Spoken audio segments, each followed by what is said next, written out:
¿Qué tal amigos del Círculo de Cine? Miguel Contreras Torres.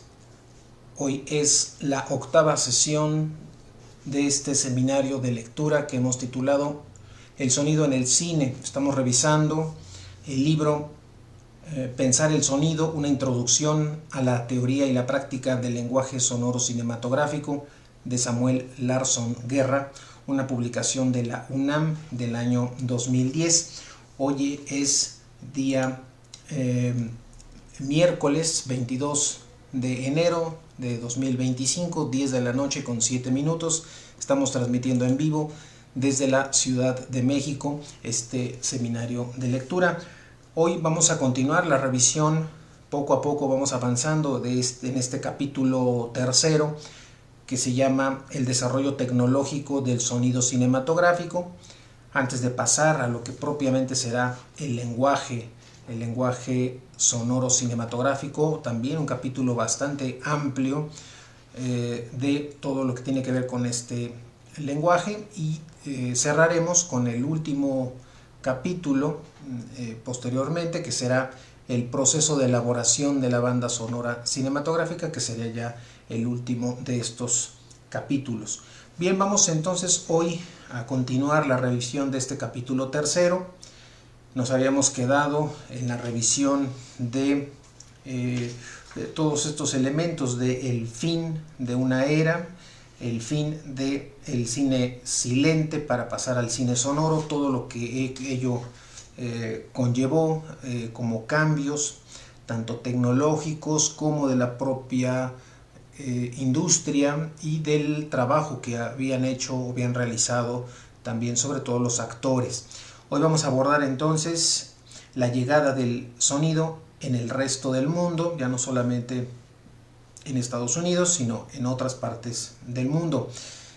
En la página 110, Larson Guerra nos presenta una cita de Charles O'Brien, en el que nos va a hablar un poco a modo de introducción de lo que había sido el contexto en Estados Unidos.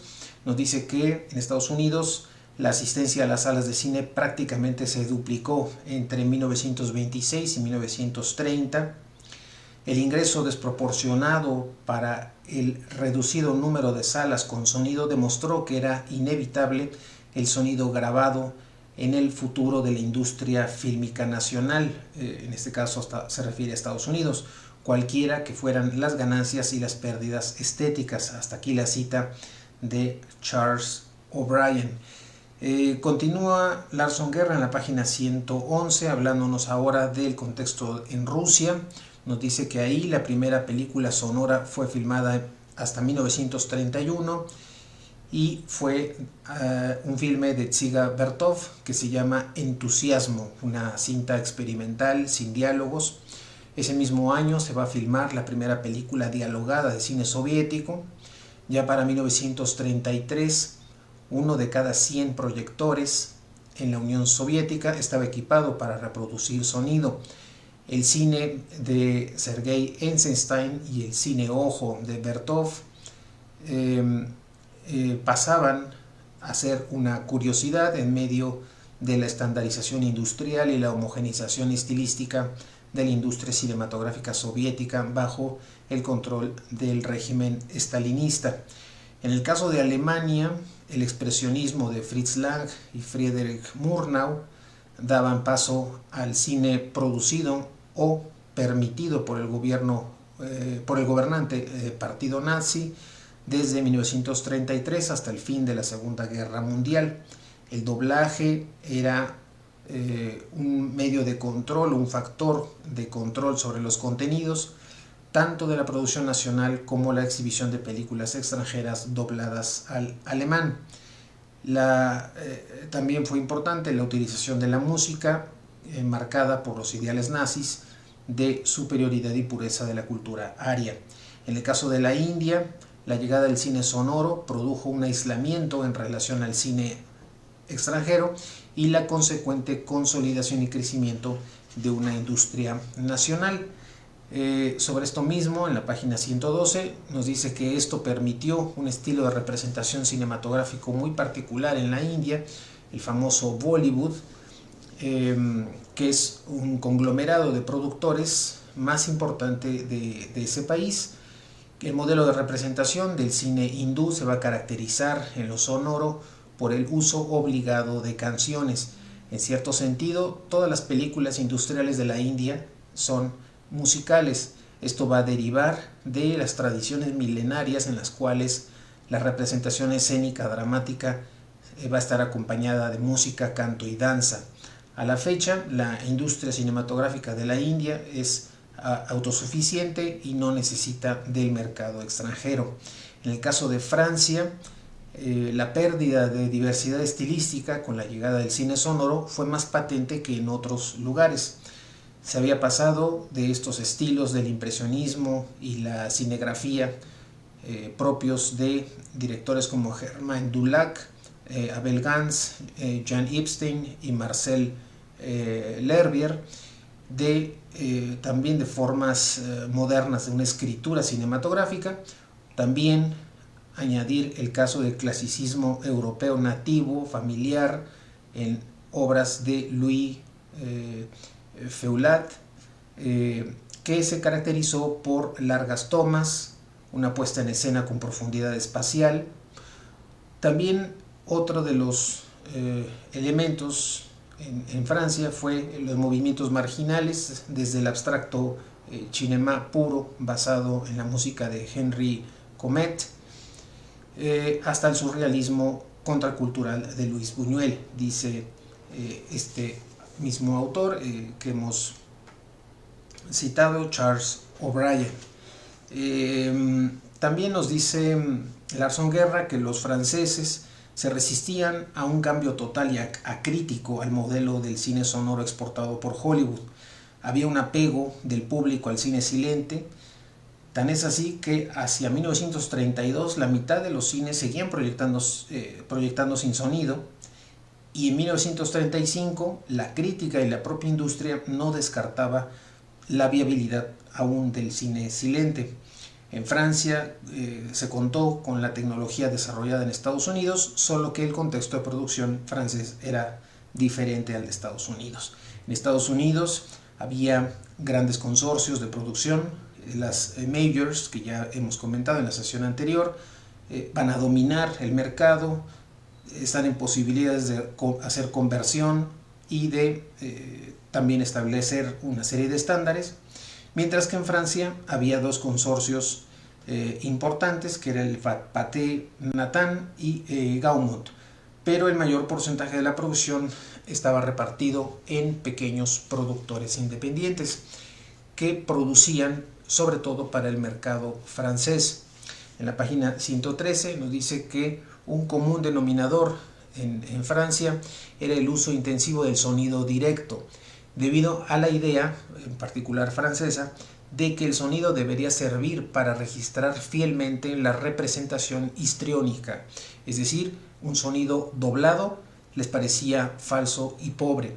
Esto propició desarrollo de sonidistas de directo con una extraordinaria capacidad para resolver situaciones altamente difíciles y complejas, pero paradójicamente esto no propició en un principio el reconocimiento a su labor en el medio, la labor de los sonidistas. Al parecer, dice Larson Guerra, con tanta competencia, el que tenía a un buen sonidista prefería mantenerlo en el anonimato ante el peligro de que la competencia se lo llevara proponiéndoles mayores ingresos. En el caso de Japón, nos dice que las primeras producciones con sonido fueron muy tempranas, siendo la primera Amanecer, o en japonés Reimai, de 1926, con el sistema Phonofilm de The Forest. Para 1931, los estudios Sochiku habían desarrollado su propio sistema de sonido óptico llamado Tsuchibashi, y hacia 1933 el 80% de las producciones seguían siendo silentes. Para 1938 un tercio de las producciones seguían siendo filmadas sin diálogos. Al parecer, dice Larson Guerra, esto se debía a la gran aceptación y popularidad de los benshi, estos narradores fílmicos japoneses que al mismo tiempo que narraban las películas eran dueños de los cines. Al terminar la Segunda Guerra Mundial, propició esto, por un lado, una creciente imitación de los modelos artísticos y culturales del país vencedor, en este caso Estados Unidos, y por el otro, una variedad siempre presente de propuestas inspiradas o derivadas de las tradiciones artísticas y culturales de Japón. En el caso de América Latina, nos dice que el cine sonoro llegó bastante rápido por la proximidad geográfica con Estados Unidos. En el caso de México, la primera película sonora va a ser Santa, de 1931, con un sistema de sonido óptico que fue construido por el mexicano Joselito Rodríguez. Este sistema de sonido óptico se llamó Rodríguez Sound System. Y a continuación nos va a hablar en la página 114 del caso de Argentina, país en el que se filma en 1931 Muñequitas Porteñas con el sistema Vitafone. Al parecer no tuvo mucho éxito esta producción y este filme sonoro. En 1933 se va a filmar Tango con el sistema Movietone y poco después llega también el sistema Fonofilm de Forest. En el caso de Brasil, la primera película sonora que se filma es A Voz do Carnaval en 1933 y concluye el apartado Larson Guerra diciendo que en general la conversión al sonido en los países latinoamericanos fue con base en el modelo hollywoodense, tanto en lo tecnológico como en lo estilístico. El uso de las canciones, los géneros musicales, intérpretes nacionales van a ser uno de los ejes principales de que el cine hubiera tenido una viabilidad comercial. Al mismo tiempo se va a constituir el cine en los países latinoamericanos en uno de sus principales factores de identidad. El siguiente apartado del capítulo 3 se titula El nuevo oficio cinematográfico. Recuerda Larson Guerra que los primeros operadores de sonido venían de la radio, por lo que el oficio de sonidista cinematográfico no existía. Tampoco había como tal metodologías, técnicas de trabajo, de manera que el uso de la caña o el boom para mover el micrófono siguiendo a los personajes fue una de estas técnicas que tuvieron que ser inventadas al incorporarse el sonido en el cine. En otros casos, dice en la página 115, fueron también directores quienes empujaban al límite las posibilidades tecnológicas en aras de una narrativa audiovisual mucho más orgánica. Un sonidista tiene que contar siempre con un director creativo y receptivo con respecto al aspecto que va a tener el sonido del lenguaje cinematográfico. La especialización del oficio fue un fenómeno temprano que estaba dividido entonces en áreas. Por un lado la producción, en este caso sonido directo, playbacks, la grabación en estudio, en ese caso doblajes, incidentales, efectos, música, la edición y la mezcla. El oficio del sonidista cinematográfico requiere además conocimientos técnicos, una amplia cultura cinematográfica y también musical. En el apartado que se titula La llegada del sonido magnético, nos dice Larson Guerra en la página 116 que los antecedentes del sonido magnético se van a remontar por lo menos al año de 1923. Un químico alemán llamado Fritz Fleumer pudo registrar sonidos en forma de señales eléctricas en unas tiras de papel que estaban recubiertas con polvo magnético. A partir de 1932, dos grandes consorcios se van a unir para perfeccionar y desarrollar este invento. Estos dos consorcios son, por un lado, BASF, una empresa de productos químicos, y la AEG, que realizaba equipos electrónicos. Ambos van a desarrollar una grabadora de cinta magnética que llamaron magnetófono. Pero debido a que el magnetófono se perfeccionó en tiempos de los nazis en el poder, y en virtud también de los potenciales que le encontraron a esta grabadora, en cuanto a que podían registrar y reproducir mensajes, es que este invento se conservó como secreto militar. Al término ya de la Segunda Guerra Mundial, los aliados van a descubrir el magnetófono en Radio Luxemburgo y los estadounidenses van a proceder a incautar todos los aparatos que pudieron encontrar y a la expropiación de las patentes. Eisenhower va a comisionar al mayor John Herbert Orr para desarrollar una planta estadounidense de fabricación de estas cintas. Este mayor Orr localizó a Carl Fleumer, de quien obtuvo la fórmula básica para la producción de la cinta magnética. Orr puso su propia fábrica que se llamaba O'Radio Industries hasta el año 1959, en el que fue absorbida por la empresa Ampex. Ya en la página 117 continúa Larson Guerra hablándonos de esta cuestión del sonido magnético, en particular de esta empresa Ampex, quien en 1948 es la que va a introducir la primera grabadora y reproductora de sonido en cintas magnéticas de 1/4 de pulgada. Fue introducida a la industria radiofónica, pero al ámbito del cine su incorporación fue lenta debido a el problema de la sincronía, ya que las grabadoras, que eran de carrete abierto, no tenían una forma de, entre comillas, amarrarse o sincronizarse a la película cinematográfica.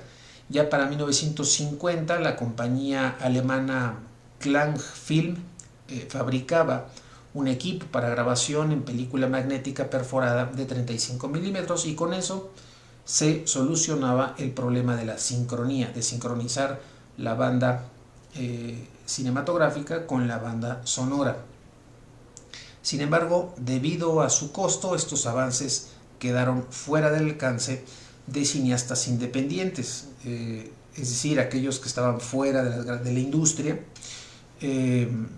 tanto en Estados Unidos como en Europa y en las cinematografías periféricas o emergentes, es decir, Latinoamérica, Asia, África, junto a otras regiones menos desarrolladas de la propia Europa, que no tuvieron acceso a este tipo de avance de sincronía de la imagen con el sonido.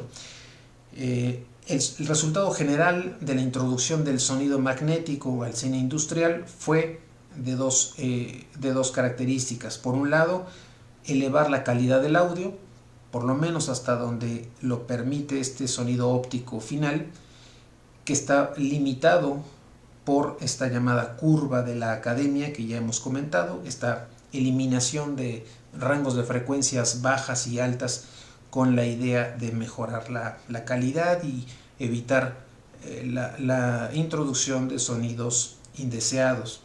Y por otro lado, consolidar y perfeccionar prácticas institucionales de una banda sonora cada vez más artificial, segmentada, pero al mismo tiempo aparentemente más natural, entre comillas.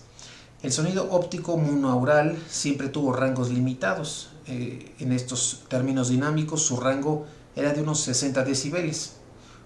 Si lo comparamos con los 100 decibeles del sonido digital actual, nosotros podemos ver esa diferencia o entender esa diferencia de limitación del rango.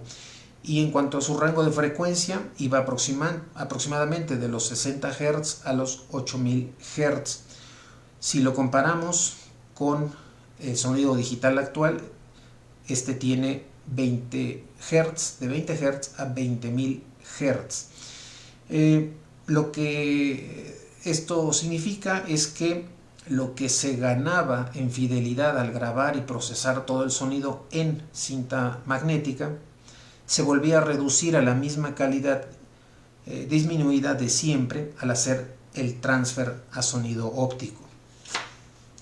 nos va a presentar también Larson Guerra una cita de Russell Lack, quien dice lo siguiente: el enorme gasto de instalar equipos de sonido para proyección en una sala promedio de cine provocó hacia 1960 el abandono temprano del sonido magnético estereofónico. Solo una cuarta parte de todas las salas de cine del mundo llegó a instalar en ese momento algún equipo para sonido magnético estereofónico. El siguiente apartado de este capítulo tercero, y con este vamos a dejar aquí la sesión de hoy, es el de la Nagra. ¿Qué es esto de la Nagra? Pues este evento realmente revolucionario en la década de los 50 para el cine fue la invención de una grabadora portátil por el polaco Stefan Kudelski. Él había radicado en Suiza, luego se fue a Francia, diseñó su primera grabadora portátil allá por el año de 1950 y la llamó Nagra. Esta grabadora fue recibida positivamente por las estaciones de radio porque era muy portátil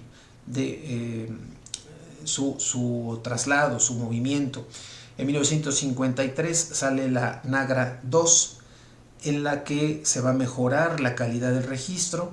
En 1956 explora polaco Kudelski los mecanismos de sincronía para su uso con el cine, y en 1958 sale al mercado la Nagra 3, un aparato que fue mítico en la historia del sonido cinematográfico.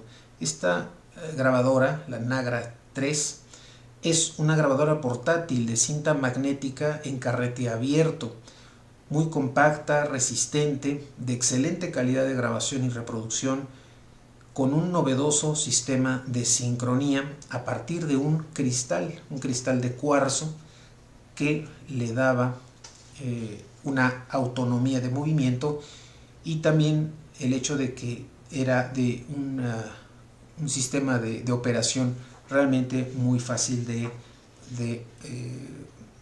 de operar, de utilizar.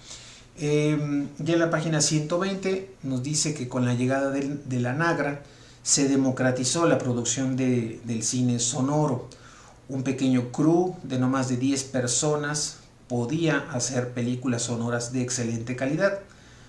Los años 60 vieron surgir nuevamente un cine no industrial, hasta que la llegada del sonido y luego la guerra van a sacar del mercado a muchas instancias de producción cinematográfica que no estaban institucionalizadas o que eran corporativas. Surge entonces en Francia la nueva ola, con Godard liderando este movimiento cinematográfico que proclama las virtudes del son direct, del sonido directo. El cine documental va a empezar a cobrar nuevos bríos con Jean Rouch, que va a realizar un nuevo cine antropológico. También es la época, los 60s, que se comienza a hablar de un nuevo cine latinoamericano, con Glauber Rocha en Brasil, o en Cuba con Tomás Gutiérrez Alea. Ya a nivel mundial se van a comenzar a multiplicar las experiencias independientes, gracias a que estos aparatos, estos dispositivos de grabación de sonido son mucho más fáciles de conseguir para el público que no forma parte de los grandes corporativos cinematográficos. Y repito, todo esto va a repercutir en un cine industrial anquilosado, pero todavía poderoso, porque va a utilizar a su manera los aportes tanto productivos como técnicos y artísticos de el llamado cine independiente. Bien, hasta aquí vamos a dejar el día de hoy la revisión de este capítulo tercero, que se llama El desarrollo tecnológico del sonido cinematográfico, y Continuaremos en las próximas sesiones. Les recuerdo que este seminario de lectura se transmite en vivo a las 10 de la noche de lunes a viernes y tendremos sesiones hasta agotar la totalidad de las ideas principales de este libro. ¿Qué libro estamos consultando, trabajando, revisando? Pues es el libro de Samuel Larson Guerra, Pensar el sonido, una introducción a la teoría y la práctica del lenguaje sonoro cinematográfico, una publicación del Centro Universitario de Estudios Cinematográficos de la UNAM del año 2010. Bien, pues de esta manera terminamos nuestra octava sesión. Los invito a estar al pendiente de nuestra transmisión en vivo o también agradecer a todos los que en la grabación también nos están siguiendo toda esta revisión del libro. Un saludo a todos ustedes y los invito entonces a que nos escuchen el día de mañana a las 10 de la noche en vivo para continuar con la revisión de este texto. Mientras tanto, que tengan una excelente noche y nos escuchamos el día de mañana. Muchas gracias.